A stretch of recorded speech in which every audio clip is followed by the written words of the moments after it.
तो इसकी रिएक्टिविटी के लिए हमें क्या क्या फैक्टर देखने हैं। This reaction is also known as EAS। देखो, तो रिएक्टिविटी के लिए सबसे पहले हमें इस रिएक्शन के RDS स्टेप देखने होंगे। ठीक है, तो बेंजीन का ये रिएक्शन था। ठीक है, किसी एरोमेटिक कंपाउंड में ही ये रिएक्शन हो सकता है, इसलिए एरोमेटिक सब्स्टिट्यूशन भी बोलते हैं। ठीक है, या सिंपली आप इलेक्ट्रोफिलिक सब्स्टिट्यूशन रिएक्शन भी बोल सकते हो। तो इसमें सबसे पहले जो बेंजीन था, इसकी रिएक्शन डेफिनेटली इलेक्ट्रोफाइल से ही हो सकता है, क्योंकि आपके पास जो पाई इलेक्ट्रॉन है, पाई इलेक्ट्रॉन का क्लाउड है, पाई इलेक्ट्रॉन लूजली हेल्ड होते हैं, तो ऑब्वियसली ये आपका न्यूक्लियोफाइल हो जाएगा। तो न्यूक्लियोफाइल इलेक्ट्रोफाइल से अट्रैक्ट होंगे, तो इलेक्ट्रोफाइल का ही रिएक्शन हो सकता है। क्यों? चूंकि ये इलेक्ट्रॉन रिच है। ठीक है ना, पाई इलेक्ट्रॉन क्लाउड है तो इलेक्ट्रॉन रिच है। तो सबसे पहले ये वाला जो स्टेप था, इसमें इससे क्या बना था, यहाँ पे अगर आप इलेक्ट्रोफाइल ऐड करते हो तो पॉजिटिव चार्ज यहाँ बन जाएगा। यहाँ ये चीज़ हमेशा होता है कि जब भी कभी किसी भी जनरल पाई बॉन्ड सिस्टम पे अगर आप इलेक्ट्रोफाइल जहाँ भी ऐड करोगे, ठीक है, लेट से अगर 1 पे ऐड करता हूँ, ठीक है ना, अगर मैं 1 पे इलेक्ट्रोफाइल को ऐड करूँगा तो डेफिनेटली पॉजिटिव चार्ज बी पे बनेगा। और ऐसा आप न्यूक्लियोफाइल में भी लगा सकते हो कि लेट से अगर हम न्यूक्लियोफाइल 1 पे ऐड करते हैं, ठीक है, न्यूक्लियोफाइल अगर 1 पे ऐड करते हैं तो नेगेटिव चार्ज कहाँ बनेगा, बी पे बनेगा। ठीक है ना, बहुत सिंपल सी बात है। यहाँ पे नेगेटिव बनाए होंगे इस तरह से, ठीक है ना, नेगेटिव और पॉजिटिव, तो पॉजिटिव नेगेटिव मिलके बॉन्ड बन गया, इसलिए यहाँ पे चार्ज खत्म हो गए। यहाँ पे भी वही होगा, यहाँ नेगेटिव है तो यहाँ पॉजिटिव होगा, पॉजिटिव नेगेटिव मिलके बॉन्ड। तो वही चीज़ मैं यहाँ कर रहा हूँ। यहाँ पे आप इसका इस तरह से पहला स्टेप हो गया ये। अब यही जो स्टेप है ना, इसमें RDS स्टेप है। This step is known as rate determining step. Reactivity के लिए ये वाला जो स्टेप है वो इम्पोर्टेंट है। इसके अगला वाला जो स्टेप था वो तो काफ़ी फास्ट स्टेप है। फास्ट क्यों है? उसका रीज़न ये है कि ये कंपाउंड एरोमेटिक था पहले, अभी ये कंपाउंड क्या बन गया, नॉन एरोमेटिक बन गया। ठीक, तो जल्दी से एरोमेटिक गेन हो जाता है सेकेंड स्टेप में। तो वो गेन तभी हो सकता है जब आप क्या करो, डीप्रोटोनेट करा दो। ठीक है ना, तो जो इलेक्ट्रोफाइल का न्यूक्लियोफाइल वाला पार्ट है, इसका जो काउंटर पार्ट, वो न्यूक्लियोफाइल यहाँ पे न्यूक्लियोफाइल जैसा काम नहीं कर रहा है, एज अ बेस काम कर रहा है। ठीक है ना, अगर न्यूक्लियोफाइल जैसा काम करता तो क्या बनता बताओ। अगर ये न्यूक्लियोफाइल जैसा काम करता तो आपका प्रोडक्ट कुछ ऐसा हो जाता। ठीक है, यहाँ पे ई जुड़ा है, ये डबल बॉन्ड है, और यहाँ पे न्यूक्लियोफाइल जुड़ जाता। ठीक है ना, तो इसमें वापस इसकी एरोमेटिसिटी गेन नहीं हुई, एरोमेटिसिटी हमें गेन करनी है। ठीक है, तो नॉन एरोमेटिक कंपाउंड पहले एरोमेटिक था, और नॉन एरोमेटिक ये प्रोडक्ट बन ही नहीं सकता। ठीक है ना, इस डायरेक्शन में प्रोडक्ट ये पाथ फॉलो नहीं होगा। तो दूसरा तरीका है कि ये जो बेस है, ये बेस क्या करता है, इस हाइड्रोजन तो अपना इलेक्ट्रॉन ऐसे इजीली तो देगा नहीं, तो हाइड्रोजन, ये बेस जो है इस हाइड्रोजन को अपना इलेक्ट्रॉन दे देता है और यहाँ से H+ बाहर निकल जाता है। This step is known as deprotonation. Deprotonation, इससे वापस इसकी डबल बॉन्ड मिल गई और एरोमेटिसिटी रीगेन हो गई। ठीक है ना, तो सिंपली अगर हम बात करें तो ये वाला स्टेप हमारा RDS नहीं है। ठीक है ना, ये काफ़ी फास्ट स्टेप है। यहाँ पे इलेक्ट्रोफाइल आ गई और वापस एरोमेटिसिटी गेन हो गई, और प्रोडक्ट अगर देखा जाए तो हाइड्रोजन रिप्लेस बाय इलेक्ट्रोफाइल हुआ। ठीक है, तो हमारे लिए जो इम्पोर्टेंट स्टेप है वो स्टेप 1 है। ठीक है, ये बात याद रखेंगे, स्टेप 1 ही RDS है। अब स्टेप 1 RDS है तो आप ध्यान देने वाली बात है कि ये जितना स्टेबल होगा, ठीक है, याद है आपको मैं इसको सिग्मा कॉम्प्लेक्स बोला था। ठीक है ना, क्योंकि एक सिग्मा बॉन्ड बना है, तो this complex is known as sigma complex. ठीक है ना, सिग्मा बॉन्ड बनता है और इस तरह से ये पॉजिटिव चार्ज इस तरह से यहाँ आ सकता है, रेजोनेंस करके फिर यहाँ आ सकता है। तो इस तरह से पाई बॉन्ड का क्लाउड जो है इस तरह से डिस्ट्रीब्यूट होते रहते हैं। This complex is known as sigma complex, या सिंपली हम लोग ये इसको एरोनियम कॉम्प्लेक्स भी बोल सकते हैं, ठीक है ना, एरोमेटिक कंपाउंड है तो एरोनियम कॉम्प्लेक्स भी बोल सकते हैं। तो ये सिग्मा कॉम्प्लेक्स जितना ज़्यादा स्टेबल होगा, ठीक है, रेट उतना फास्ट होगा। तो हम लोग सीधा सीधा कह सकते हैं कि rate of ESR directly proportional to stability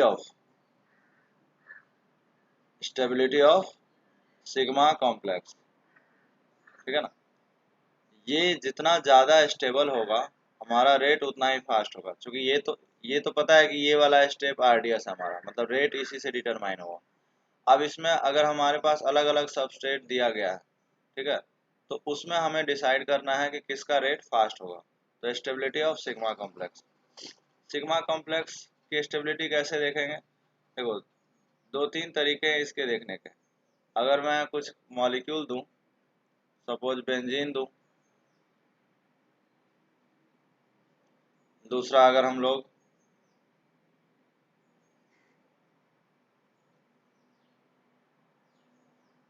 यहाँ पे हमने फिनॉल ले लिया, ठीक है, और इस तरह से एक और मॉलिक्यूल ले लिया हम लोग, सपोज हम लोग NH2 ले लेते हैं, ठीक है, या फिर कोई ऐसा कंपाउंड भी लिया जा सकता है, नाइट्रोबेंजीन, ठीक है। अब अगर क्वेश्चन क्या आएगा, क्वेश्चन इसमें आएगा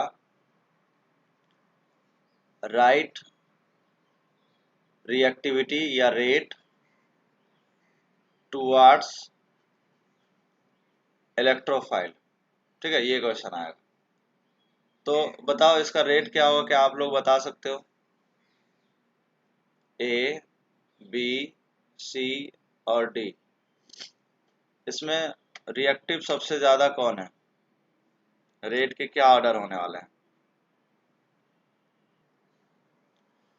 right, C, B, A and D, ये इसका राइट आंसर है, ठीक। चलो, अच्छी बात है, आपने ट्राई किया। अब मैं बताता हूँ इसका रीजन कैसे है, कैसे डिसाइड करना है, ठीक है। जहाँ तक आपने देखा कि रेट डिटरमाइनिंग स्टेप जो है फर्स्ट वाला है, ठीक है, काफ़ी स्लो स्टेप है। अब इसमें ये जो सिग्मा कॉम्प्लेक्स है, ये जितना ज़्यादा स्टेबल होगा रेट उतना इंक्रीज हो जाएगा। वैसे तो ये पूरा स्टेप ही स्लो है, लेकिन अब बात हो रही है कि ये सारे स्टेप में चारों मॉलिक्यूल में कौन ज़्यादा सबसे स्लो होगा, ठीक है ना, या सबसे फास्ट क्या होगा। तो इसको मैं इस तरह से भी बोल सकता हूँ कि अगर बेंजीन से, इसको जनरलाइज हम ऐसे कर सकते हैं कि अगर किसी बेंजीन से इलेक्ट्रॉन डोनेटिंग ग्रुप लगे होते हैं, ठीक है, या फिर बेंजीन अनसब्स्टिट्यूटेड हो, या फिर बेंजीन के साथ कोई इलेक्ट्रॉन विड्रॉइंग ग्रुप हो, ये तीन कैटेगरी हो सकती है किसी के रेट के क्वेश्चन का, ठीक है। तो electron donating group, as you know, electron donating group कौन कौन हो सकते हैं? इलेक्ट्रॉन डोनेटिंग ग्रुप अगर RHI की माने तो +M, फिर नंबर ऑफ अल्फा H, और उसके बाद +I, these are electron donating group, ठीक। इलेक्ट्रॉन विड्रॉइंग ग्रुप कौन कौन से होते हैं? -M and -I, these are electron withdrawing group. अब अगर इलेक्ट्रॉन डोनेटिंग ग्रुप अगर किसी से में लगा रहेगा, जैसे ये था, ये सब हमें अगर ग्रुप पहचानने आएगा तभी हम कर पाएंगे। यहाँ पे OH है तो ये +M भी है और -I भी है, तो RHI के हिसाब से हमें +M लिखेंगे, उससे काम हो जाएगा हमारा। ये भी +M है एंड -I भी है, ठीक है। NO2 ग्रुप क्या होता है? बहुत ही फेमस -M ग्रुप होते हैं, ठीक है। तो ये रेजोनेंस में बताया जाता है कि आप ग्रुप को कैसे आइडेंटिफाई करते हो। वैसे यही सब ग्रुप बार बार आता है, ठीक है ना, दो चार ग्रुप अगर आप लिस्ट भी बना लो तो आपका काम हो जाएगा, ठीक है। जैसे इलेक्ट्रॉन विड्रॉइंग ग्रुप में ज़्यादातर कौन से ग्रुप आते हैं? NO2 ग्रुप आते हैं, CN ग्रुप आते हैं, ठीक है, या फिर सारे COO वाले ग्रुप आते हैं, चाहे वो एल्डिहाइड हो, कीटोन हो, ये सारे ग्रुप जो है सब किस में आते हैं, -M में आते हैं। यही सारे ग्रुप हैं, बार बार यही सब मिलेंगे, या फिर SO3H आ जाए, ठीक है ना। तो इस तरह से इलेक्ट्रॉन विड्रॉइंग ग्रुप वाले जो ग्रुप है वो -M या -I ग्रुप है। +M वाले ग्रुप कौन है, ऑक्सीजन के जस्ट बाद लोन पेयर हो, ठीक है ना, जैसे इसमें लोन पेयर है, तो ये सब लोन पेयर वाले ना सप्लाई करते हैं, तो इसको हम बोलते हैं, इलेक्ट्रॉन डोनेटिंग ग्रुप को बोलते हैं एक्टिवेटिंग ग्रुप। क्या बोलते हैं, एक्टिवेटिंग ग्रुप। रिंग को ये एक्टिवेट करता है, कैसे एक्टिवेट करता है देखेंगे अभी। इलेक्ट्रॉन विड्रॉइंग ग्रुप वाले को बोलते हैं डीएक्टिवेटिंग ग्रुप, डीएक्टिवेटिंग ग्रुप। तो electron activating and deactivating group से क्या होगा, इलेक्ट्रॉन डेंसिटी, ठीक है ना, एक्टिवेटिंग ग्रुप या विड्रॉइंग ये डोनेटिंग ग्रुप से इलेक्ट्रॉन इंक्रीज होगा, राइट। पोजीशन किस पे इंक्रीज होगा देखेंगे हम लोग, लेकिन इतना कह सकते हैं ओवरऑल कि इलेक्ट्रॉन डेंसिटी यहाँ पे इंक्रीज होने वाला है, चूंकि सप्लाई कर रहा है। अच्छा, यहाँ पे इलेक्ट्रॉन की जो डेंसिटी है वो क्या होगा, डिक्रीज होगा। क्यों, क्योंकि विड्रॉ कर रहा है, ये विड्रॉइंग ग्रुप लगे हुए हैं, डीएक्टिवेट हो रहा है। तो हमारा रिएक्शन किसके साथ होने वाला है, हमारा रिएक्शन तो इलेक्ट्रोफाइल के साथ होने वाला है। तो इलेक्ट्रोफाइल इजिली किस पे अटैक करेगा, जिस रिंग पे इलेक्ट्रॉन डेंसिटी ज़्यादा रहेगा, ठीक है ना। तो इसमें जो ऑर्डर होगा वो क्या होगा, फर्स्ट सबसे ज़्यादा, फिर सेकंड, फिर थर्ड, ठीक है ना। तो अभी अभी हम बोले थे कि स्टेबिलिटी, ठीक है ना, rate of ES is directly proportional to stability of sigma complex. अब हम बोल रहे हैं कि स्टेबिलिटी ऑफ सिग्मा कॉम्प्लेक्स किससे डिसाइड होगा, ठीक है। यहाँ आप देख सकते हो कि अगर यहाँ पे ये वाला जो कॉम्प्लेक्स है, ठीक है, यहाँ पे हम इस कॉम्प्लेक्स की स्टेबिलिटी देख रहे हैं, तो यहाँ पे पॉजिटिव चार्ज है, ठीक है, पॉजिटिव चार्ज डेवलप हुआ है, ठीक है, ये पॉजिटिव चार्ज यहाँ जाएगा, ये पॉजिटिव चार्ज यहाँ जाएगा, राइट। तो यहाँ पे अगर इलेक्ट्रॉन डोनेटिंग ग्रुप लगे रहेंगे तो ये कॉम्प्लेक्स ज़्यादा स्टेबल होगा। तो सीधा सीधा अगर हम लोग सिग्मा कॉम्प्लेक्स नहीं देख पा रहे हैं तो सीधा सीधा ये बोल सकते हैं कि यहाँ पे हम क्या बोल सकते हैं, इलेक्ट्रॉन डेंसिटी बोल सकते हैं। इलेक्ट्रॉन डेंसिटी जितना ज़्यादा होगा, ठीक है, रेट उतना ज़्यादा हो जाएगा। तो आप सीधा सीधा देख लो कि इन दोनों में +M थे, ठीक है ना। तो अब इन दोनों में डिसाइड करना पड़ेगा कि +M किसका ज़्यादा होता है। तो या तो एक ऑर्डर आना चाहिए आपको कि +M का ऑर्डर OH और NH2 में ज़्यादा NH2 का होता है, और इसको रटने की भी ज़रूरत नहीं है। इलेक्ट्रोनेगेटिव एटम ज़्यादा कौन है, ऑक्सीजन है, तो इलेक्ट्रोनेगेटिव एटम नहीं देना चाहेगा, तो इसलिए NH2 का ज़्यादा होता है। तो C का सबसे ज़्यादा हो गया B से, ठीक है। उसके बाद ये तो -M ग्रुप था, ठीक है ना, तो डेफिनेटली इनके क्या होंगे, -M ग्रुप के डेफिनेटली क्या होंगे, सबसे कम होंगे। तो ये CBD ऑर्डर हो गया। तो मैं इस पर कुछ क्वेश्चन दे रहा हूँ, आप लोग ट्राई करेंगे, ठीक है। तो ये क्वेश्चन है, rate towards electrophilic aromatic substitution reaction. इसको ट्राई करिए, फिर डिस्कस करते हैं। तो डिस्कस करते हैं इसके आंसर। अगर रेट की क्वेश्चन की बात करें तो सबसे पहले मैंने आपको अभी अभी बताया कि सीधा सीधा किससे बनाया जा सकता है रेट के क्वेश्चन को, rate is directly proportional to rate of aromatic substitution की बात करेंगे तो डायरेक्टली प्रोपोर्शनल किसके होगा, इलेक्ट्रॉन डेंसिटी के, ठीक है ना। इलेक्ट्रॉन डेंसिटी जितना ज़्यादा होगा, ठीक है ना, एक तो तरीका है कि सिग्मा कॉम्प्लेक्स बना के देखो, बट उसमें काफ़ी टाइम लगेगा वो कॉन्सेप्ट जानने के लिए, ठीक है। क्वेश्चन तो हम इस तरीके से करते हैं जिससे हमारा आंसर फास्ट हो, हाँ, उसका भी कॉन्सिक्वेंस है, मैं बताऊंगा आगे कि उसका क्या कॉन्सिक्वेंस है। माने कहीं स्टेटमेंट का क्वेश्चन आ गया, ठीक है ना, कि which one statement is correct या इनकरेक्ट, तो ऐसे में आपको वो चीज़ भी आइडिया होना चाहिए कि क्यों रेट डिपेंड करता है। तो अगर हम इसमें ग्रुप की बात करें तो सबसे पहले OH, मैंने बताया था कि बेंजीन रिंग के बाहर जब भी आपको लोन पेयर दिखे उसको प्लस एम बोल देना है। ये GOC में सिखाया जाता है ये सारी चीज़ें, ग्रुप आइडेंटिफिकेशन। और NO2 आप as you know minus M, ठीक है। CH3 के पास according to RHI rule 3 alpha H है, ठीक, और यहाँ पे हाइड्रोजन है। तो आप सिंपली देख सकते हो प्लस एम की वजह से फर्स्ट ज़्यादा रिएक्टिव होगा, देन 2 3, सिंपल ऑर्डर था। क्वेश्चन नंबर 2 की बात करें तो 2 में भी वही चीज़ ग्रुप लिखने आना चाहिए, ठीक है ना। तो ये आपका plus M CH3 again alpha H. Cl क्या होगा बताओ, Cl कौन सा ग्रुप है? इलेक्ट्रॉन डोनेटिंग ग्रुप है या इलेक्ट्रॉन विड्रॉइंग ग्रुप है? Cl के आगे क्या लिखूं मैं?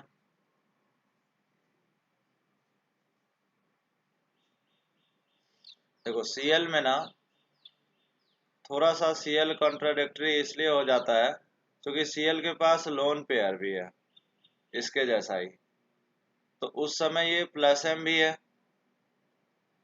और अगर इसकी इलेक्ट्रॉन विड्रॉइंग देखा जाए तो इस बॉन्ड में क्या है, माइनस आई भी है। लेकिन मैंने आपको बताया था GOC के केस में कि सिर्फ हेलोजन के लिए RHI रूल फॉलो नहीं होता है, वहाँ पे माइनस आई मोर डोमिनेंट ओवर प्लस है, ठीक है। तो हम इसके लिए ये चीज़ नहीं लिखाएंगे, माइनस आई ही लिखेंगे, ठीक है ना, ये कंफ्यूजन दूर रखो। तो ऑर्डर क्या हो जाएगा, सबसे ज़्यादा A, ठीक है ना, सबसे ज़्यादा जो रिएक्टिव होगा वो कौन होगा, A। उसके बाद कौन होगा, C, और last B। ACB is right answer, ठीक है, आप लोग आंसर चेक कर सकते हो। नेक्स्ट में हम बात करें तो ये अगेन प्लस एम, ये अभी अभी बताया माइनस आई, यहाँ पे कुछ भी नहीं है। ये सी एच ओ को आप ऐसा लिख सकते हो, ठीक है ना। तो CHO जैसा NO2 होता है उसी तरह से ये अभी बताया था माइनस एम ग्रुप होते हैं। तो क्या हो जाएगा, सबसे ज़्यादा किसका होगा बताओ, सबसे ज़्यादा हो जाएगा आपका A का, ठीक। उसके बाद फिर ये आ जाएगा क्योंकि इसमें कुछ भी नहीं है, न्यूट्रल है ये। C हो जाएगा, फिर ये हो जाएगा, राइट। और ये तो माइनस एम है, बहुत ज़्यादा अनस्टेबल है सिग्मा कॉम्प्लेक्स, तो लास्ट में अपना D आ जाएगा, ठीक है। नेक्स्ट की बात करते हैं, question number third is very important, fourth. बताओ इसमें ऑर्डर क्या होगा, ग्रुप में क्या लिखे हम, फोर्थ का आंसर लेट मी चेक, ठीक है। अच्छी बात है, 3 4 लोग के सही थे, वही मैं चेक करना चाह रहा था कि इसमें प्रॉब्लम क्यों होती है, रीजन समझो। देखो सबसे पहली बात तो मैंने पहले ही बताया है कि ये जो CH3 है, ठीक है ना, यहाँ पे अल्फा एच है, तो यहाँ पे 3 अल्फा एच है। अकॉर्डिंग टू RHI रूल आपको कभी नहीं भूलना है, ठीक है। तो इंडक्टिव से ज़्यादा पावर कौन है, हाइपर कंजुगेशन का, तो आपको इंडक्टिव यहाँ पे नहीं देखना था, ठीक है। तो अल्फा एच 3 अल्फा एच सबको समझ आया, डबल बॉन्ड के बगल में 3 हाइड्रोजन है, तो अल्फा एच। यहाँ पे सिमिलरली CH2 है, 2 अल्फा एच। यहाँ पे CH है, 1 अल्फा एच। यहाँ पे केवल C है, 0 अल्फा एच। तो जितना ज़्यादा अल्फा एच होगा, अल्फा एच तो सिर्फ पॉजिटिव फैक्टर है अल्फा एच में, लाइक प्लस एम या प्लस आई जैसा कोई कॉन्सेप्ट नहीं है, ठीक है ना, प्लस माइनस वाला कॉन्सेप्ट नहीं है ना। तो 1 2 3, जितना ज़्यादा अल्फा है उतना ज़्यादा इलेक्ट्रॉन डेंसिटी बढ़ेगी। तो ये अच्छा क्वेश्चन, ठीक है ना, ये ज़्यादातर लोगों का गलत हुआ था। क्वेश्चन नंबर 5 में हम बात करें तो 5 का आंसर क्या होगा, 5 में आंसर हो जाएगा आपका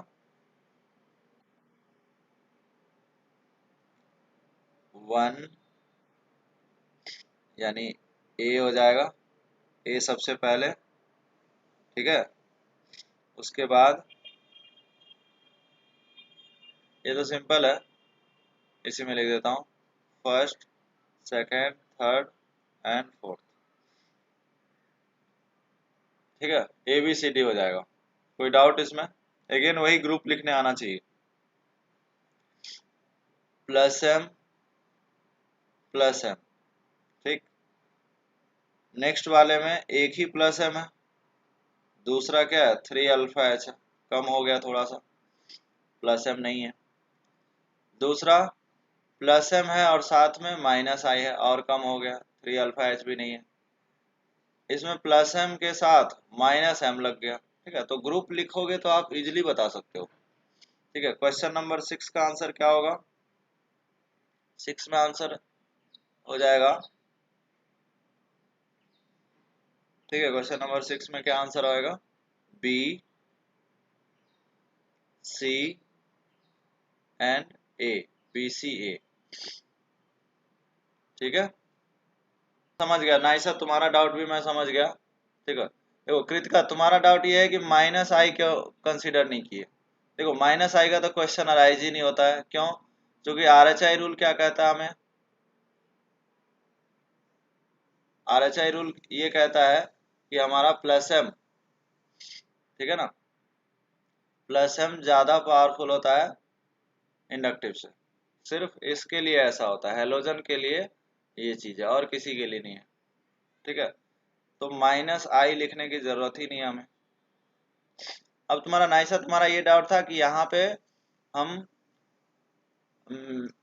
मेटा पोजीशन वाला डाउट है कि मेटा पोजीशन पे जनरली हम लोग सिर्फ इंडक्टिव देखते हैं। देखो यहाँ पे हम लोग बेटा प्रोडक्ट वगैरह नहीं बना रहे हैं, ठीक है ना।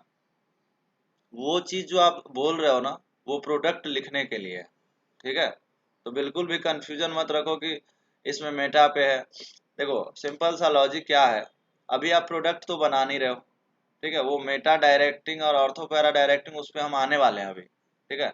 लेकिन अभी सिंपली, ठीक है ना, मेटा पोजीशन की बात हो ही नहीं रही है, ठीक है। इसके रिस्पेक्ट में इसकी स्टेबिलिटी नहीं देखी जा रही है, सिंपली ये दोनों इलेक्ट्रॉन सप्लाइंग ग्रुप है, दैट्स इट, ठीक है ना।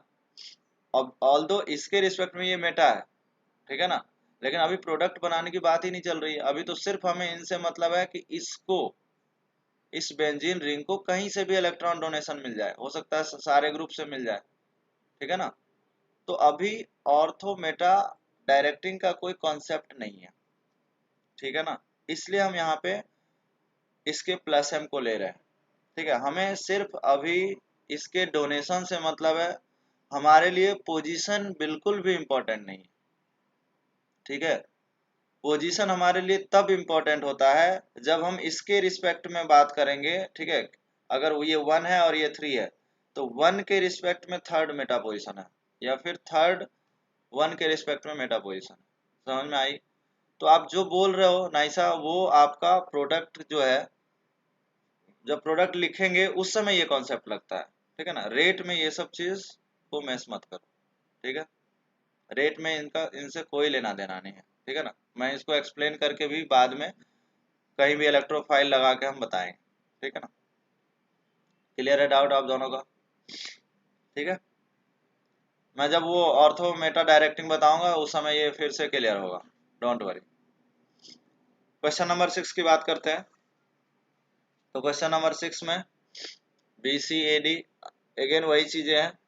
अगर आप अगेन ग्रुप को आइडेंटिफाई करो, ठीक है। तो क्वेश्चन नंबर 6 में बात करें तो ये जो डबल बॉन्ड से सीओ ग्रुप लगा है तो माइनस एम बोलूंगा, ठीक है। लेकिन अगले वाले में क्या है, लोन पेयर है, तो फिर से क्या बोलूंगा, प्लस एम बोलूंगा। इनसे हमें फिर कोई मतलब नहीं है, ये इलेक्ट्रॉन सप्लाई कर देगा। और नेक्स्ट वाले में, ठीक है, नेक्स्ट वाले में तो यहाँ पे सिंपली CH2 है, तो हम इस डबल बॉन्ड के लिए 2 अल्फा एच बोल सकते हैं, ठीक है। तो आप बताओ, बी तो सबसे ज्यादा होगा due to plus M, B में क्या है, प्लस एम है। सी में क्या है, 2 अल्फा एच है। और ए में क्या है, माइनस एम है। तो ग्रुप अगर आप लिख पा रहे हो तो आपका क्वेश्चन सॉल्व हो गया। अगर ग्रुप नहीं लिख पा रहे हो तो आप जीओसी के वीडियो देखिए और वहां से कॉन्सेप्ट क्लियर करिए कि कैसे आइडेंटिफाई। वैसे मैं रिवीजन में भी एक क्लास लिया ही था इस पे, ग्रुप आइडेंटिफिकेशन, ठीक है ना।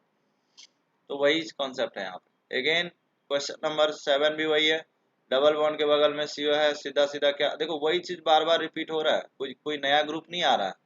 दो ही तीन ग्रुप है जो बार बार, या तो NO2 है या फिर CO है, बस यही ग्रुप है। देखो यहाँ भी CO था, तो अगेन ये माइनस M है, ठीक है, ये भी माइनस M ही है, ठीक है। लेकिन एक अंतर है इसमें कि यहाँ लोन पेयर भी है जो इसके साथ प्लस M शो कर सकता है, ठीक है। एनीवे उसको देख लेंगे।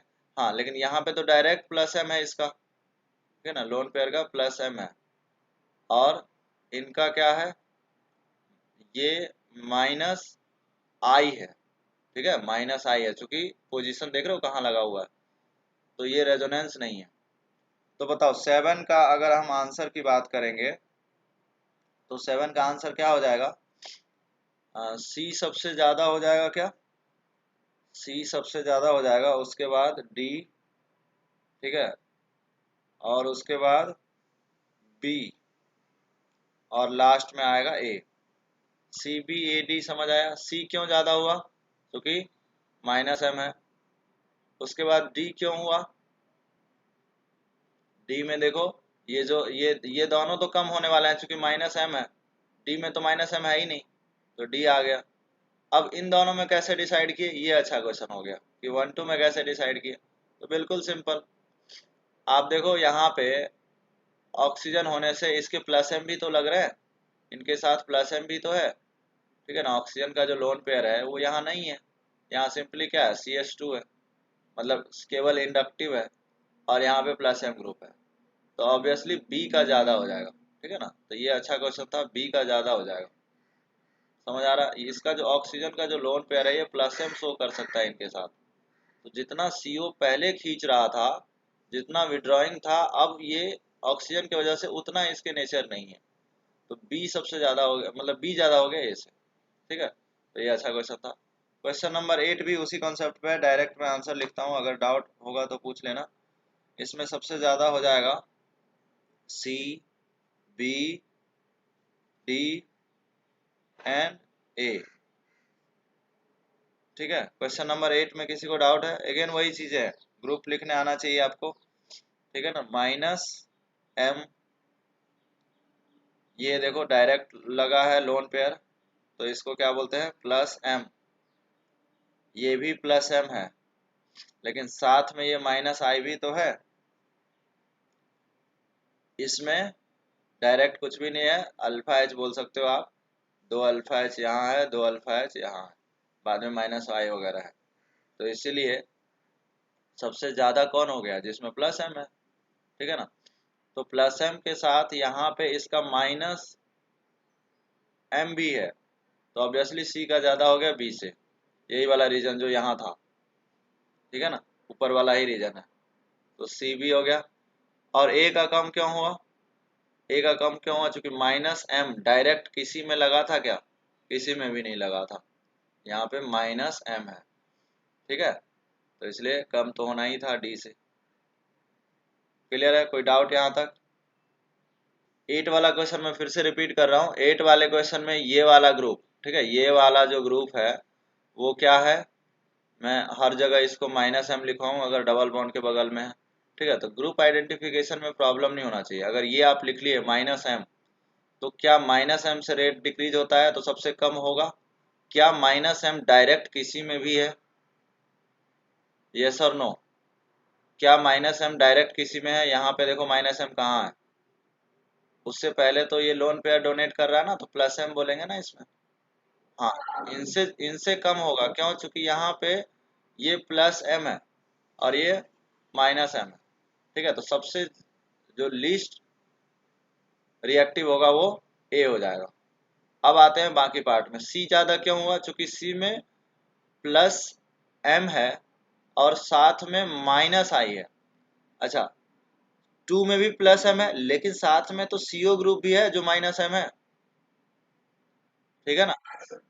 तो ऑब्वियसली प्लस एम और माइनस एम आप ऐसा समझो कि कैंसल आउट हो गया, लेकिन इसमें क्या कैंसल आउट होगा क्या, चूंकि आई है थोड़ा बहुत डीस्टेबलाइज करेगा, ठीक है, इंडक्टिव है, तो ऑब्वियसली सी का सबसे ज्यादा होगा बी से, ठीक है, सीबी में समझ आया।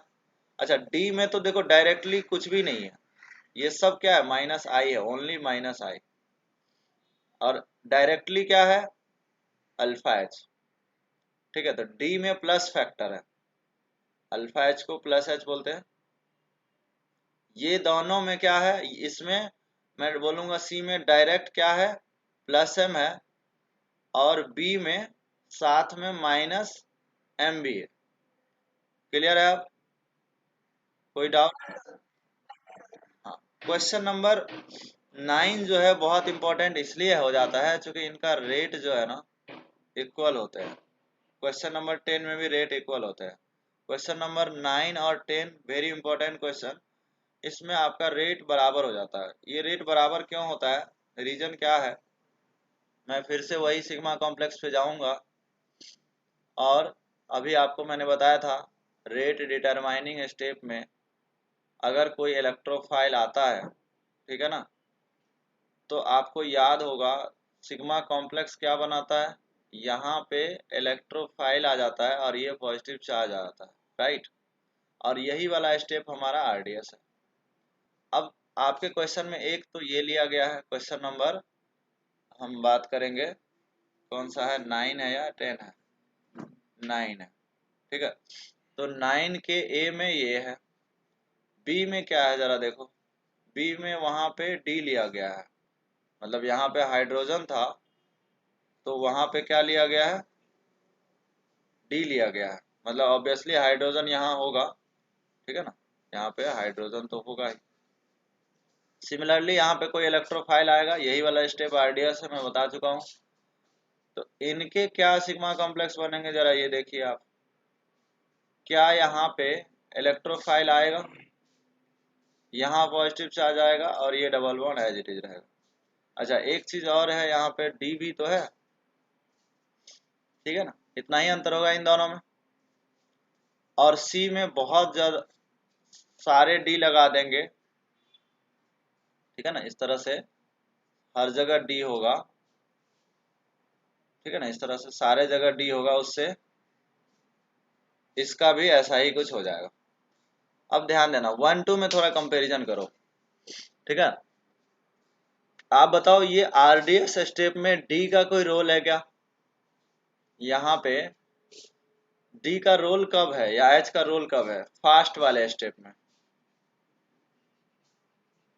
इसमें क्या होगा, इसमें प्रोडक्ट बनने में क्या होगा बताओ, यहाँ पे जो बेस था वो बेस क्या करेगा, इस प्रोटॉन को निकाल के डी प्रोटोनेशन स्टेप बोलते हैं इसको, वापस से क्या बन जाएगा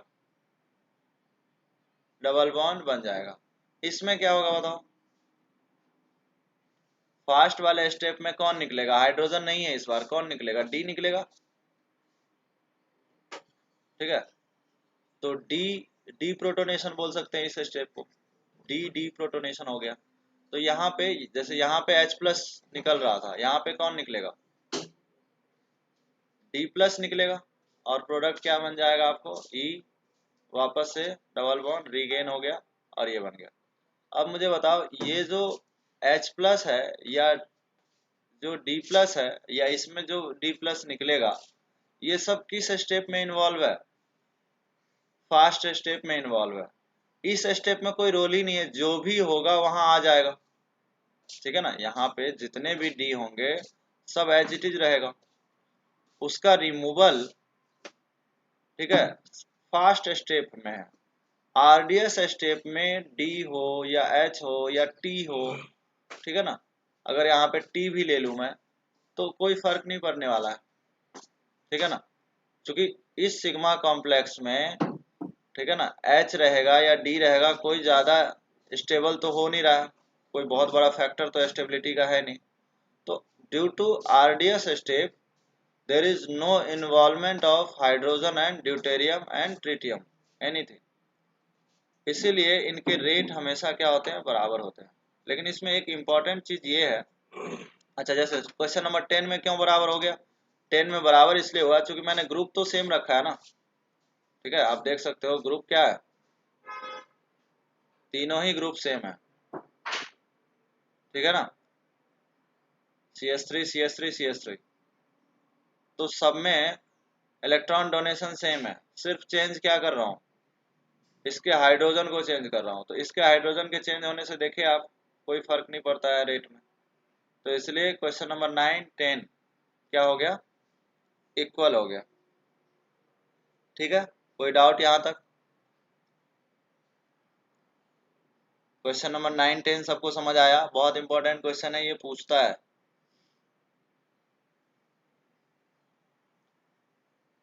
चलो ठीक है, डाउट नहीं है, अच्छी बात है। अब हम आते हैं,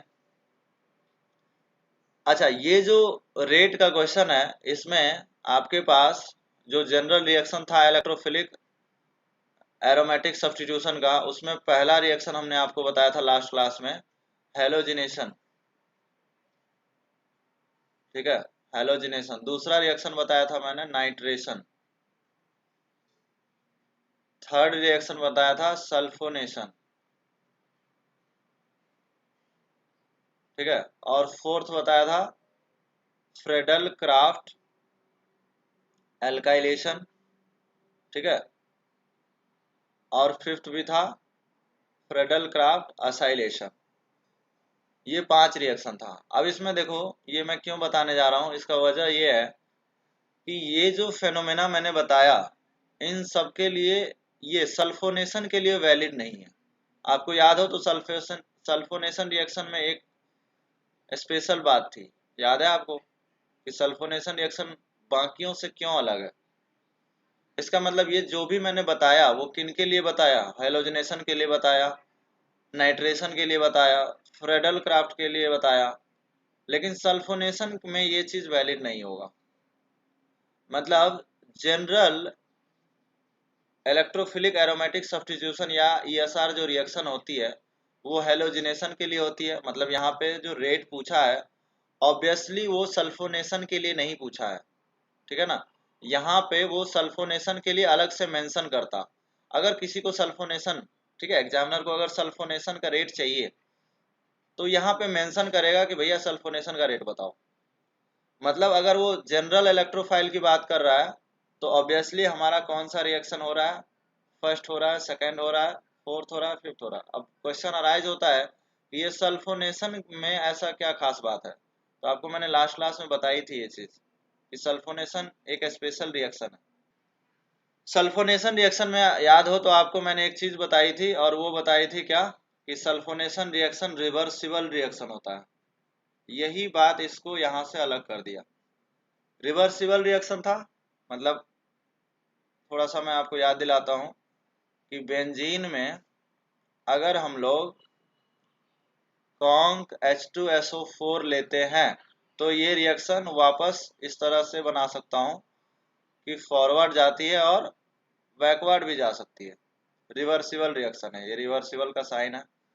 तो यहाँ पे प्रोडक्ट जो है क्या बनेगा, बेंजीन सल्फोनिक एसिड बनेगा, और वही बेंजीन सल्फोनिक एसिड वापस बेंजीन में भी कन्वर्ट हो सकता है, ठीक, तो यही बात यहाँ पे इसके लिए अलाउ नहीं होता है। अलाउ नहीं हुआ इसका मतलब क्या हुआ, इसका मतलब ये हुआ कि अगर सल्फोनेशन के लिए इन दोनों में रेट बराबर नहीं होने वाला है, ठीक है ना, अगर क्वेश्चन आपसे पूछे कि नाइट्रेशन का रेट बताओ तो बराबर ही बोलोगे, क्लोरीनेशन का रेट बताओ बराबर ही बोलोगे, लेकिन जैसे ही सल्फोनेशन बोल दिया गया तो सल्फोनेशन का रेट बराबर नहीं होगा, तो क्या होगा, अगर मान चलो इसमें क्वेश्चन में सल्फोनेशन ही पूछ दे तो सल्फोनेशन का रेट बता सकते हो क्या, सल्फोनेशन में क्या रेट होगा। अच्छा सल्फोनेशन के लिए वैलिड क्यों नहीं हुआ, इसलिए वैलिड नहीं हुआ क्योंकि आप देख सकते हो सल्फोनेशन में ये वाला रिएक्शन जब बैकवर्ड आ रहा होगा तो ये हो जाएगा आरडीएस, और ये वाला हो जाएगा फास्ट। अब देखो जो डीप्रोटोनेशन स्टेप है वो अब आरडीएस बन चुका है, समझ पा रहे हो कि नहीं, तो वही चीज अगर ये सल्फोनेशन रिएक्शन होगा तो ड्यू टू रिवर्सिबिलिटी जो स्टेप आरडीएस है वो फास्ट बन गया और जो फास्ट है वो आरडीएस बन गया। तो अब रेट तो बराबर नहीं होगा, इतना तो पक्का कह सकते हैं कि रेट बराबर नहीं होगा। अब क्वेश्चन अराइज होता है कि अगर मुझे इसमें रेट लिखने हो, नाइन्थ में सल्फोनेशन के रेट लिखने हो, तो रेट ऑफ सल्फोनेशन हम क्या बोलेंगे बताओ नाइन्थ में? नाइन्थ का जो आंसर होगा वो सल्फोनेशन के केस में हो जाएगा ABC।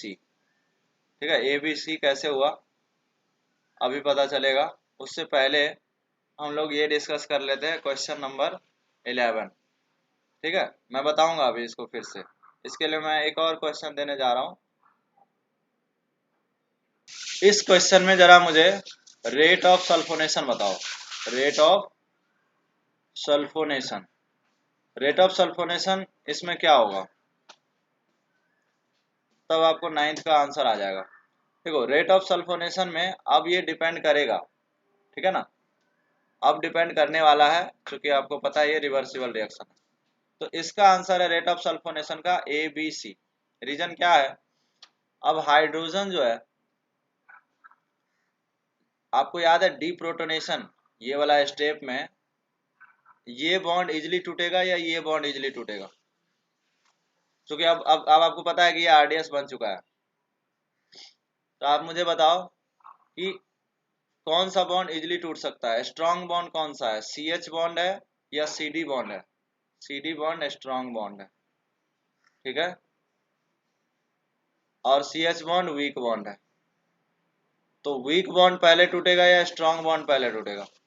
वीक बॉन्ड पहले टूटेगा, तो रिएक्शन क्या हो जाएगा, फास्ट हो जाएगा। तो आपका आंसर आ गया इस क्वेश्चन का कि इसमें हम इस डी का इंडक्टिव फैक्टर नहीं देखते। ऑल्दो अगर इंडक्टिव फैक्टर देखें, प्लस आई फैक्टर देखें, तो आप इसमें कंफ्यूज हो सकते हो कि H, D और T में प्लस आई इनका ज्यादा होता है, ठीक है ना। तो वही कॉन्सेप्ट यहाँ पे हम लगा सकते हैं नाइन्थ क्वेश्चन में कि ABC आंसर होगा, ठीक है। अब क्वेश्चन नंबर 11 पे आते हैं। 11 में सल्फोनेशन नहीं पूछा गया है, ऑल्दो नाइट्रेशन पूछा गया है। तो अब इसमें भी वही लॉजिक लगा सकते हो, इसमें जो आंसर आएगा वो फर्स्ट का ज्यादा आएगा, वही लॉजिक है। देखो बेटा नाइन्थ में मैंने क्या बोला कि अभी अभी बताया ना कि जब हमें नॉर्मल इलेक्ट्रोफाइल की बात की जाएगी तब रेट बराबर हो गया, क्लियर। अब चूंकि अगर सल्फोनेशन का रेट पूछा जाएगा तो सल्फोनेशन के लिए सबसे पहले आप ये क्वेश्चन देखो। सल्फोनेशन में जो रेट आपका यहाँ पे, फिर से समझो, रेट जो है अगर नॉर्मल रिएक्शन था तो आरडीएस जो स्टेप था पहला होता था और सेकंड वाला फास्ट होता था। क्योंकि सल्फोनेशन में अब रिवर्सिबल रिएक्शन है तो जो आरडीएस स्टेप है वो फास्ट हो गया और जो फास्ट स्टेप है वो आरडीएस हो गया। मतलब अब इस CH और CD फास्ट स्टेप में नहीं है, आरडीएस में है, ठीक है। तो अब ये बॉन्ड इजिली ब्रेक, चूंकि अब ये डीप्रोटोनेट हो रहा है, ठीक है ना। तो अब ये बात डिपेंड करेगी कि रेट इफेक्ट करेगा या नहीं करेगा। तो इसीलिए मैंने आपको बोला यहाँ पे ये वाला क्वेश्चन कराया कि सल्फोनेशन के रेट में ये रेट आती है। क्यों ये रेट आती है? क्योंकि CH बॉन्ड इजिली टूट जाता है, ठीक है ना, CD नहीं टूट पाता है और CD तो और नहीं टूट पाएगा, तो इसलिए ये ऑर्डर फॉलो होता है। तो वही एग्जैक्टली वही क्वेश्चन आपका, एक बार फिर से इसको सोचना आराम से तो समझ आएगा। यहाँ पे वही चीजें हैं, ठीक है ना, तो इसलिए ABCD रेट हो जाएगा। क्वेश्चन नंबर 11 में सल्फोनेशन नहीं पूछा गया, ठीक है ना, तो ये वाला है, ठीक है। क्वेश्चन नंबर 11 जो है फिर से देख लो, क्वेश्चन नंबर 11 की बात कर रहे हैं तो ये जो है CH बॉन्ड वो बहुत इजीली टूटेगा, तो इजीली हाइपर कंजुगेट हो जाएगा, इसलिए इसकी इलेक्ट्रॉन डेंसिटी बढ़ जाएगी और रेट बढ़ जाएगी, ठीक है। तो देखो कुल मिला के डिपेंड क्या करता है कि आपका जो H और D है वो कहाँ लगा हुआ है, ठीक है। अभी आप देखो D कहाँ लगा हुआ था, ठीक है, D जो है यहाँ लगा हुआ था और उस समय डी यहाँ लगा हुआ था, दोनों में डिफरेंस है, ठीक है ना। तो CD3 से रेट बढ़ेगी नहीं, घटेगी उल्टा। क्लियर है। तो 11 वाले में रेट जो है ए का ज़्यादा होगा बी से, क्योंकि ये बॉन्ड वीक है, जल्दी हाइपर कॉन्जुगेट हो जाएगा, और ये बॉन्ड स्ट्रांग है, तो उनको ये वाला नेगेटिव चार्ज मिल नहीं पाएगा, यहाँ डबल बॉन्ड फॉर्म नहीं हो पाएंगे, इसमें इजीली हो जाएंगे, ठीक है। या फिर आप बनाने के लिए ये बोल सकते हो कि थर्ड में 3 अल्फा एच है और इसमें 0 अल्फा एच है, उससे भी आ जाएगा, ठीक है। तो सल्फोनेशन का बस आप ये ध्यान रखना, अगर सल्फोनेशन आता है तो आप सिंपली नहीं बोल सकते। हाँ, लेकिन यही नाइट्रेशन का क्वेश्चन होता तो तीनों क्या हो जाता है। अच्छा, इसी में अगर हम नाइट्रेशन के क्वेश्चन पूछते तो क्या होता, बराबर होता रेट ऑफ नाइट्रेशन में इसमें पूछता तो क्या हो जाता, दोनों बराबर हो जाता, C6H6 equal to C6D6 equal to C6T6, ठीक है। रेट ऑफ नाइट्रेशन ये हो जाता, रेट ऑफ सल्फोनेशन ये हो जाता, ठीक है। अगर क्वेश्चन नंबर 12 में हम बात करें तो रेट ऑफ अगर नाइट्रेशन पूछा जाएगा तो रेट क्या होंगे, बराबर होंगे, ठीक है। अच्छा, ये तुम बताओ कि सल्फोनेशन रेट ऑफ सल्फोनेशन में C6H6 ज़्यादा होगा C6D6 से, और सबसे ज़्यादा होगा, सबसे कम होगा C6T6 से। क्या कृतिका तुम्हें ये समझ आया? ये वाला क्वेश्चन पहले, वो 9-10 से पहले मुझे ये बताओ कि ये तुम्हें क्लियर है या नहीं। आपको ये क्लियर है C6H6 और ये वाला चीज अगर क्लियर है आपको सल्फोनेशन में, और रेट ऑफ नाइट्रेशन में आप देख रहे हो कि ये वाला जो स्टेप था, ठीक है ना, ये वाला जो स्टेप हम लोग लिए हैं, यहाँ पे कोई इलेक्ट्रोफाइल लेते हैं तो ये वाला स्टेप अगर नॉर्मल रिएक्शन है, सल्फोनेशन नहीं है, तो ये आपका RDS स्टेप है, ठीक है। तो यहाँ पे आप क्या बोल सकते हो, सबसे पहला चीज तो यही बनेगा, ठीक है ना। इलेक्ट्रोफाइल आएगा, H आएगा यहाँ पे, ये पॉजिटिव चार्ज आएगा, और ये दो सिग्मा कॉम्प्लेक्स है, ठीक है।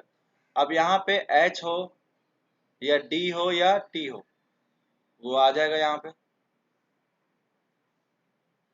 D या T आ जाएगा, राइट, कोई प्रॉब्लम नहीं है। लेकिन जब ये स्टेप, ठीक है, लेकिन जब हम लोग रिएक्शन दूसरा वाला इसमें सेकेंड स्टेप कराएंगे तो ये फास्ट स्टेप है, तो फास्ट स्टेप में क्या होगा, ये सारे चीज रिमूव हो जाएंगे, राइट, ये सारे चीज यहाँ पे रिमूव हो जाएंगे और वापस से डबल बॉन्ड बन जाएगा। यहाँ तक क्लियर है, वापस से यहाँ पे डबल बॉन्ड बन जाएगा, और यहाँ पे क्या निकला होगा, H+, D+ and T+, right. लेकिन सल्फोनेशन के केस में अब जब रिएक्शन बैकवर्ड आ रहा होगा, ठीक है, तो उस समय क्या होगा, ये जो फास्ट स्टेप है ये अब RDS बन जाएगा, ठीक है। अब इनसे जब ये बन रहा होगा तो डी प्रोटोनेशन, यहाँ पे मैं क्या बोल रहा था, इसका नाम डी प्रोटोनेशन, बट इनके लिए ये अब ये स्टेप क्या कहलाएगा, सल्फोनेशन। अच्छा, यहाँ पे जब सल्फोनेशन रहेगा, ठीक है, मैं बताता हूँ ऐसे करके, यहाँ पे क्या बन चुका रहेगा सल्फोनेशन के केस में, SO3H आ चुका रहेगा, राइट, और नाइट्रेशन के केस में NO2 आ चुका रहेगा। अब जब ये रिएक्शन बैकवर्ड जाएगी, ठीक है, तो जब बैकवर्ड जाएगी तो मैं उसको सल्फोनेशन, इधर जा रहा था तो क्या बोलता, सल्फोनेशन बोलता, ठीक है ना। लेकिन अब वापस जा रहा है तो क्या बोलूंगा, डी सल्फोनेशन बोलूंगा, ठीक है ना। तो जब वापस जा रहा है तो डी सल्फोनेशन हो रहा है, मतलब जो स्टेप आपका यहाँ पे डीप्रोटोनेशन हो रहा था, अब वो स्टेप यहाँ पे आरडीएस हो गया। ठीक है, तो अब ये वाला स्टेप डीसल्फोनेट हो रहा है,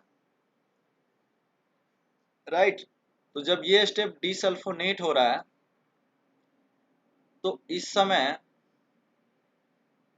जब ये SO3H निकलेगा तो यहाँ पे डिपेंड करेगा कि कौन सा ग्रुप लगा हुआ है।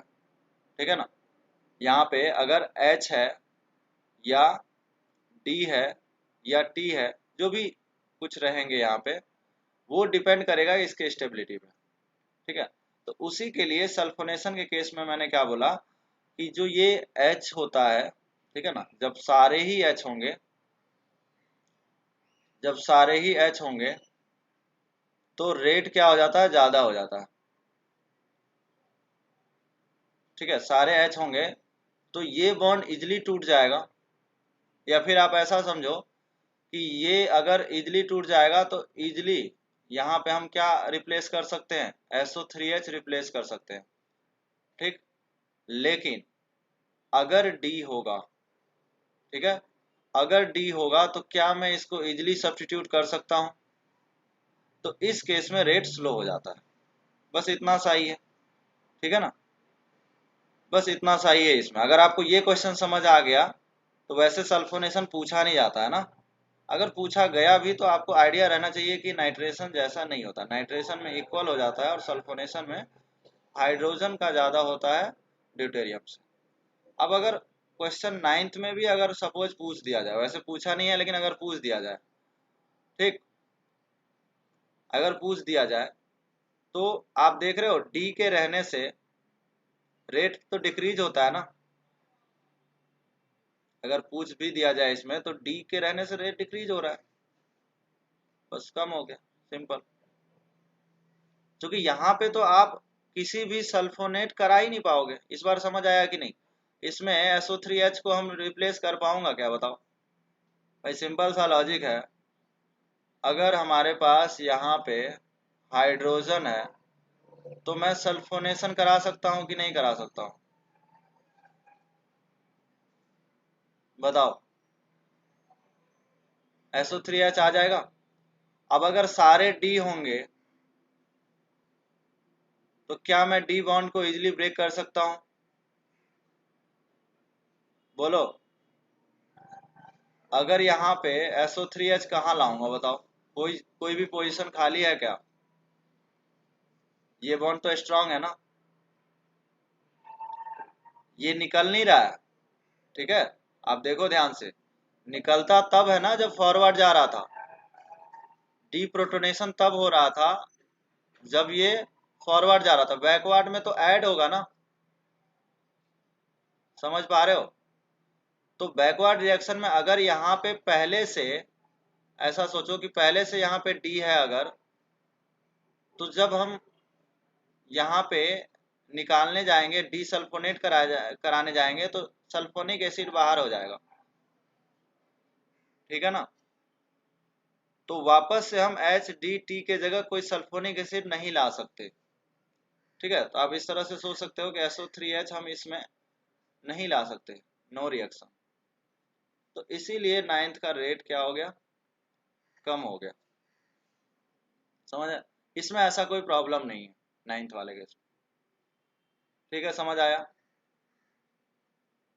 अगेन अगर 10th में भी बात किया जाए तो सल्फोनेशन का रेट क्या हो जाएगा, 1 2 3 हो जाएगा। ठीक है ना, एक्चुअल में ये कंफ्यूजिंग थोड़ा सा है भी। ठीक है, अगर इसके हम ग्राफ बना के देखें तो कोई भी नाइट्रेशन रिएक्शन के जो ग्राफ होते हैं ना, वो इस तरह से होते हैं। अगर हम रिएक्शन कोऑर्डिनेट और पोटेंशियल एनर्जी वर्सेस ग्राफ देखेंगे तो आपका ग्राफ कुछ ऐसा होगा कि यहाँ पे हमारा ये सबस्ट्रेट था, यहाँ पे हमारा सबस्ट्रेट स्टार्ट हुआ और इस तरह से दो एनर्जी कर्व बनेंगे। ठीक है, ये वाला पार्ट आपका क्या है इसमें, ये वाला पार्ट प्रोडक्ट आया है नॉर्मल रिएक्शन में। ठीक है ना, मतलब यहाँ पे बेंजीन था, यहाँ पे आपका सिग्मा कॉम्प्लेक्स था, ठीक है। तो पहला जो है ये वाला जो एनर्जी आप देखोगे इसमें एक्टिवेशन एनर्जी ज़्यादा लग रहा है। ये पहला ट्रांजिशन स्टेट है और ये दूसरा ट्रांजिशन स्टेट है। ठीक है। तो ये ही आपका क्या है, सिग्मा कॉम्प्लेक्स। कोई इलेक्ट्रोफाइल इसमें अटैक किया तो इलेक्ट्रोफाइल अटैक करने के लिए बहुत ज़्यादा एनर्जी चाहिए। ठीक है। यहाँ पे इस तरह से बना और प्रोडक्ट लास्ट में आपका ये बना था। ठीक है। प्रोडक्ट लास्ट में इलेक्ट्रोफाइल आ गया, वापस से एरोमेटिसिटी रिगेन हो गई, इसलिए देखो एनर्जी कम हो गई और स्टेबल हो गई। ठीक है ना, हमेशा सबस्ट्रेट से भी एनर्जी कम हो गई प्रोडक्ट की। तो ये एनर्जी, पोटेंशियल एनर्जी में जितना नीचे जाएगा स्टेबिलिटी उतना बढ़ेगी। तो ये वापस से नीचे जाके स्टेबल हो गया। ये एनर्जी ग्राफ है नॉर्मल रिएक्शन का, किसी भी aromatic, general aromatic substitution reaction या ईएसआर रिएक्शन का ये ग्राफ है। ठीक है। अब मैं इलेक्ट्रोफाइल अगर NO2 लेता, ठीक है, तो ऑब्वियसली यहाँ पे क्या आता, NO2 आता। तो ये नाइट्रेशन रिएक्शन का ग्राफ हो गया। ठीक है। तो उसमें मैंने एक पॉइंट बता रहा था आपको कि ये जो दूसरा दूसरा इंटरमीडिएट तो यहाँ बना था सिग्मा कॉम्प्लेक्स, ये रिएक्शन का पहला स्टेप है। ठीक है। ये आपका यहाँ से यहाँ तक, यहाँ से यहाँ तक जो है आपका, यहाँ से लेके यहाँ तक ये आपका है फर्स्ट स्टेप। तो कोई भी स्टेप बनेगा, इंटरमीडिएट बनेगा तो ट्रांजिशन स्टेट से उसको आना ही पड़ेगा। ये आपका पहला इंटरमीडिएट बन गया। जनरल रिएक्शन में ये इंटरमीडिएट कार्बोकेटाइन, ये भी तो कार्बोकेटाइन ही है। तो जनरल रिएक्शन में ये कार्बोकेटाइन बनता है जो नीचे आता है। अब ये कार्बोकेटाइन फिर से एक ट्रांजिशन स्टेट बनाएगा, लेकिन उतना एनर्जी उसको नहीं चाहिए। ठीक है ना, तो इसलिए वो यहीं से लौट के आ गया। ठीक है। ये एनर्जी ग्राफ भी आपसे पूछा जा सकता है, 2-4 ग्राफ बना देगा और पूछ देगा कौन सा ग्राफ करेक्ट है। तो देखो कभी भी ऐसा नहीं हो सकता कि इस तरह से ऑर्गेनिक में ये वाला पहला ग्राफ बना और दूसरा वाला और ऊपर चला जाएगा। ठीक है ना, ये ऐसा नहीं हो सकता। ठीक है। ऑब्वियसली सेकंड वाला इसके नीचे ही जाएगा और नीचे जाने के बाद ये सबस्ट्रेट से भी नीचे जाके स्टेबल होगा। इस तरह से बनता है। ठीक है।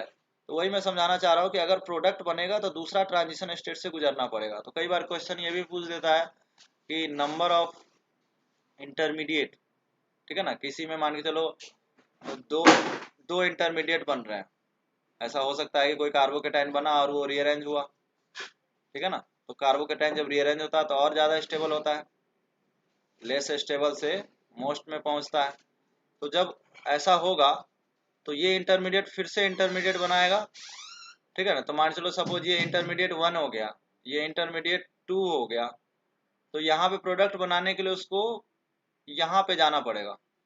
ठीक है ना, तो देखो कितने ट्रांजिशन, 2 इंटरमीडिएट के लिए प्रोडक्ट है ये अपना, अगर ये फाइनल प्रोडक्ट है अपना, तो देखो कितना ट्रांजिशन स्टेट है। यहाँ पे TS1, ये वाला TS2 और ये वाला TS3। समझ आया ये चीज। तो TS1, TS2 और TS3, तो नंबर ऑफ इंटरमीडिएट अगर 2 है तो ट्रांजिशन स्टेट कितने होते हैं, 3। ये भी क्वेश्चन पूछा जा सकता है। तो किसी भी ग्राफ में ऐसा हो सकता है। ठीक है। अब आप देख रहे हो रेट, रेट जो है क्यों डिपेंड किया है सिग्मा कॉम्प्लेक्स पे, क्योंकि ये जो ट्रांजिशन स्टेट के पास में है। ठीक है ना, यहाँ से ये इसको रिजेंबल करता है, मतलब ट्रांजिशन स्टेट जितना स्टेबल होगा प्रोडक्ट उतना जल्दी, मतलब इंटरमीडिएट उतना जल्दी फॉर्म हो जाएगा और प्रोडक्ट उतनी जल्दी बन जाएगी। ठीक है ना, तो इसकी एनर्जी इनके पास है। तो जितना स्टेबल, सपोज मान के चलो, आप ऐसा समझो, थोड़ा सा उल्टा सोचो कि अगर ये ट्रांजिशन स्टेट ऐसा होता, ठीक है, यहाँ पे इतना हाई एनर्जी ट्रांजिशन स्टेट मतलब हाईली अनस्टेबल। अब अगर वहां नहीं गया, एक्टिवेशन एनर्जी थोड़ा कम में ही हो गया, इतना कम लगा एक्टिवेशन एनर्जी, यही मिल गया, तो आप मुझे बताओ ये नीचे वाला कर्व जल्दी ट्रांजिशन स्टेट, ये इंटरमीडिएट सिग्मा कॉम्प्लेक्स को मिलेगा या ऊपर वाला। लेट से अगर TS1 है ये और ये TS1 डैश है, तो कौन जल्दी अप्रोच करेगा सिग्मा कॉम्प्लेक्स को, ये नीचे वाला कर्व जल्दी अप्रोच करेगा क्योंकि उसको बहुत कम टाइम लगेगा यहाँ पे आने में।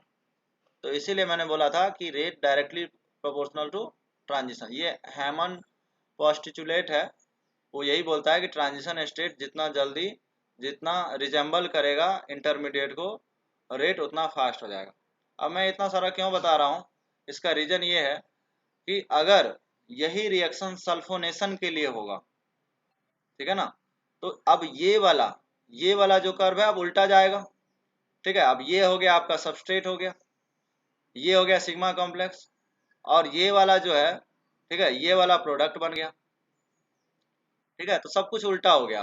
अब रिएक्शन यहाँ से सबस्ट्रेट होगा, ठीक है, ये TS1 हो जाएगा उस केस में। ठीक है, अब ये बहुत ज़्यादा हाई एनर्जी लगेगी इसको प्रोडक्ट बनने में। ठीक है ना, तो सल्फोनेशन के केस में यही ग्राफ जस्ट अपोजिट हो जाएगा, मतलब यहाँ से रिएक्शन स्टार्ट होगा और इस तरह से। समझ में आया? तो ये एनर्जी का भी ध्यान रखेंगे। ठीक है, कोई डाउट किसी को? तो नेक्स्ट क्लास में हम लोग हाउ टू राइट प्रोडक्ट की बात करेंगे। ठीक है ना, प्रोडक्ट कैसे लिखते हैं, ऑर्थो पैरा डायरेक्टिंग कैसे होता है, मेटा पे कौन सा ग्रुप लगा सकते हैं, वो सारी बात, मतलब नेक्स्ट क्लास में हम लोग मेजर प्रोडक्ट लिखना सीखेंगे। ठीक है, आज हम रेट के क्वेश्चन किए, दूसरा how to write major product. ठीक है ना, अब उसमें अलग अलग केस होते हैं। ठीक है ना, कि अगर आपके बेंजीन हो, यहाँ पे इलेक्ट्रॉन डोनेटिंग ग्रुप लगा हो, ठीक है ना, तो कहाँ पे सब्स्टिट्यूट होगा। ठीक है ना, ऑर्थो पे होगा या पैरा पे होगा या मेटा पे होगा, उसकी बात करेंगे। ठीक है, अगर दो दो सब्स्टिट्यूशन हो तब कौन से ग्रुप पे होगा, तीन सब्स्टिट्यूशन हो तब कहाँ पे आएगा। ठीक है ना, तो इस तरह से अलग अलग सब्स्टिट्यूशन के कौन कौन से मेजर प्रोडक्ट होंगे। ठीक है, ortho para directing and meta directing nature, activating group, deactivating group, how to write product और मेजर प्रोडक्ट की बात हम लोग नेक्स्ट क्लास में करने वाले हैं। यहाँ तक किसी को कोई डाउट है?